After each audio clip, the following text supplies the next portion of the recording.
ഹരേ കൃഷ്ണ. നാരായണീയം ദശകം 10 ശ്ലോകം 8.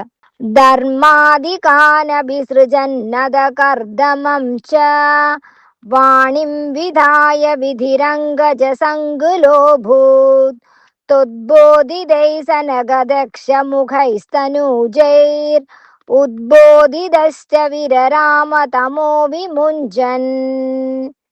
പിന്നീട് ധർമ്മദേവൻ മുതലായവരെയും കർദമ പ്രജാപതിയെയും സൃഷ്ടിച്ച ബ്രഹ്മാവ് സരസ്വതി ദേവിയെ സൃഷ്ടിച്ചിട്ട് കാമപരവശനായി തീർന്നു.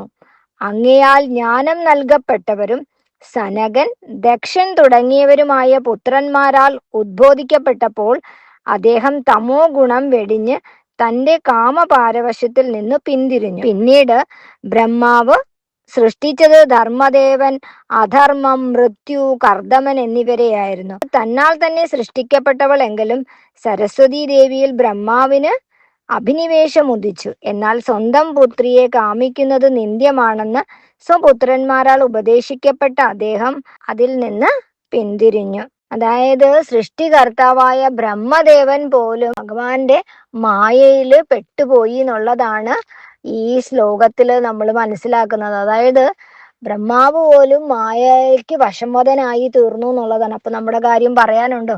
അപ്പൊ എല്ലാരും ഭഗവാനെ നന്നായി മുറുക്കെ പിടിക്കുക, മായയിൽ പെട്ടുഴലാതെ ഭഗവാനില് ചേർന്ന് നിൽക്കുക.